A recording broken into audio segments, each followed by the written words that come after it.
Hello guys, welcome to my channel. I'm Kevin, one of the shoe review on YouTube from Malaysia. Today we're going to have my first impression review on these shoes.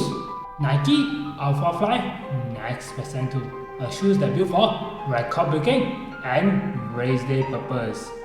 Can the shoe still live up the hype after 1 year of launching?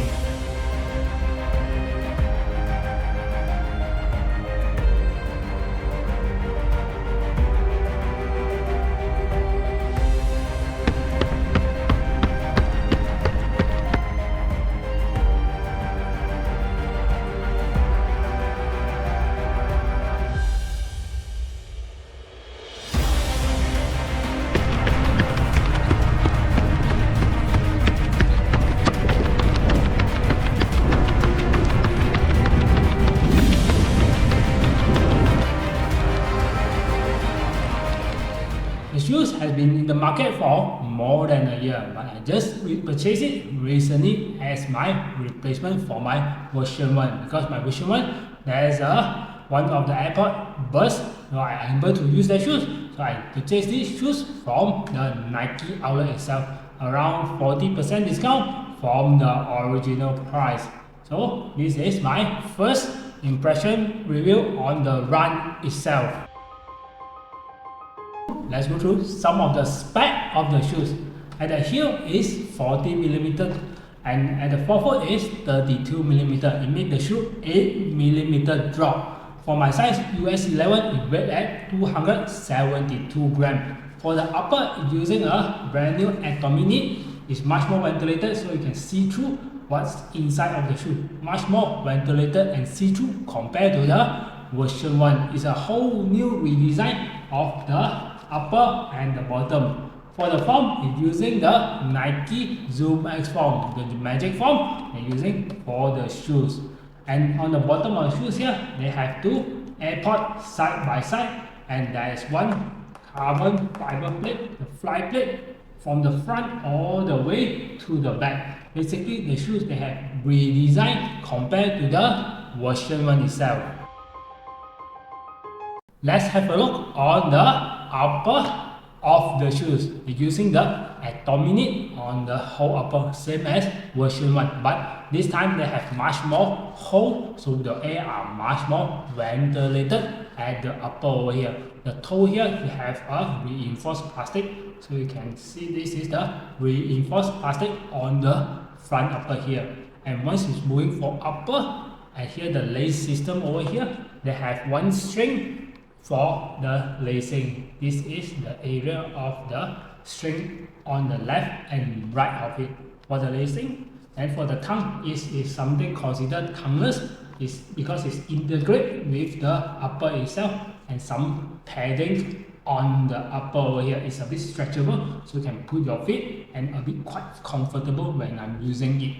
So for the lace, it's using a same kind of design as the version 1 with some teeth that you can just bind off. And here you have a pull tab on here. Once it's going backwards to the heel, there's a good heel angle support here.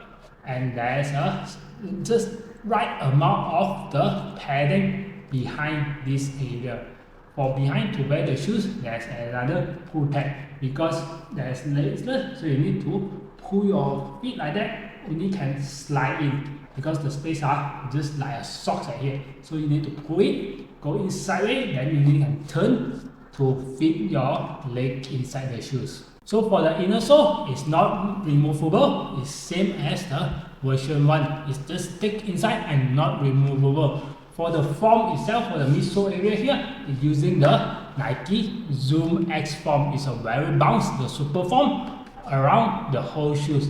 And there is a two AirPods left and right of the shoes. If you notice over here, the bottom here, there is some small amount of the Zoom X form before it hit to the rubber. So it's a design like Zoom X, AirPod, and the Zoom X over here. For the shoes design, there's a bit taper at the arch area here, same as the version 1. If you are flat footer, your shoes are not really comfortable for you because they are tapered down at here, and that has some arch area at this side. So if you are flat footer, these shoes are not really suitable for you.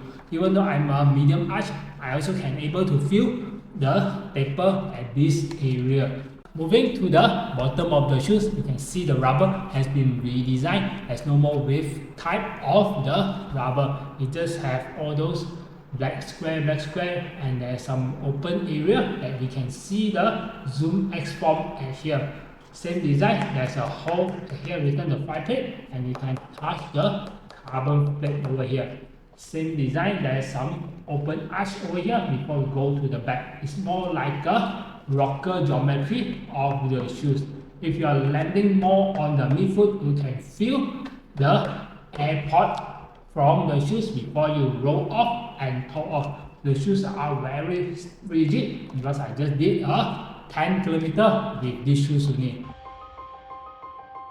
How I feel about the shoes during my first try, the first 10 km of the shoes, I feel the shoes are much less bouncy compared to the version 1. But the shoes are much more stable, less clunky compared to the version 1. Even though I just did for my 5 km park run and just a easy run before the run itself, I feel the shoes are very responsive. When I feel tired, the shoes are still bringing some energy for me to move forward. For the upper, there is no hot spot over there. The shoes fit like a glove. For me, just only the arch area here are just a bit touchy on my foot itself because the shoes are tapered down at this area.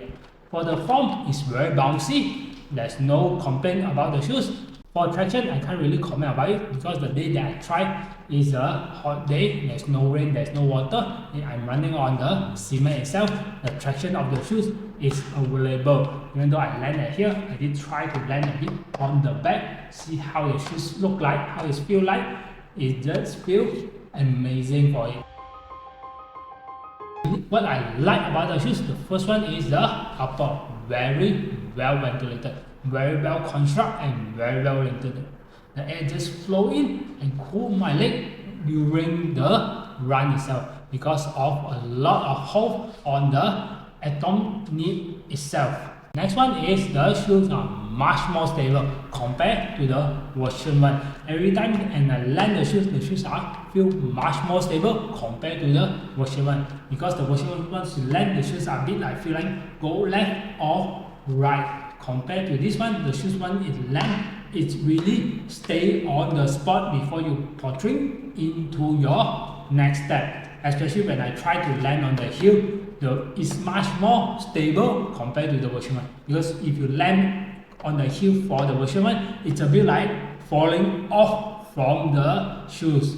Third is the sound of the shoes. It's much more quiet compared to the version 1. If you ran the version 1 before, you know how noisy is the shoes. The shoes make a lot of sound during your run. Even people can hear you're coming very fast from the back. These shoes are less noise and still making a bit of noise, but quieter compared to the version 1. These shoes are still a bit noisy compared to other shoes in the market.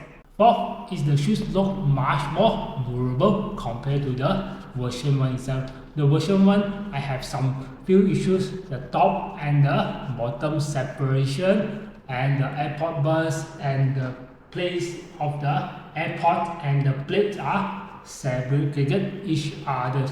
For me, these shoes are look much more durable after the first run itself.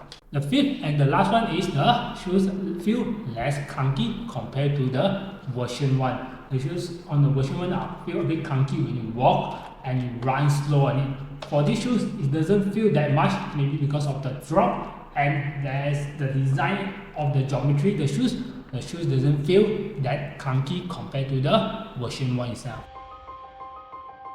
Among all these slides, there is some dislike on the shoes. The first one is the bounciness. The bounciness of the shoes are lesser compared to the version 1. It can feel the shoes are less bouncy compared to version 1. When I land on here, it's not really that much responsive. The one to go keep on forward like the version 1. I'm not sure what happened. Maybe because of the formula of the form or the design of the plate itself. the shoes are less bouncy compared to the version 1 itself. Second is the shoes gain some weight. It's much more heavier compared to the version 1 itself. For me, this shoes is weight 272 grams. Version 1 is weight around 250 grams. It gained almost 20 grams. I'm not sure where it's gained because the upper look much more ventilated. The form seems like not that much, maybe a bit more form over here. So the shoes are much more heavier compared to the version 1. What's my thought of the shoes? For me, the shoes feel quite comfortable, even though the bounciness are lesser and the weights are much more. It still doesn't compromise on my run itself. So definitely, I will going to use these shoes for my upcoming race. I'm going to race it using the shoes for my Kuala Lumpur Standard Chartered Marathon. I'm going to try using these shoes. Hopefully it don't fall apart like the version 1, because version 1 there are a lot of circle grade between form and the upper. Hopefully nothing will happen on these shoes. I will try it. Maybe I will try it one more time before the race itself. That's all for my first impression review on this Nike Alphafly NEXT Percent 2. Stay tuned on my next 200km review on these shoes after I done some mileage of it. See you guys and happy running!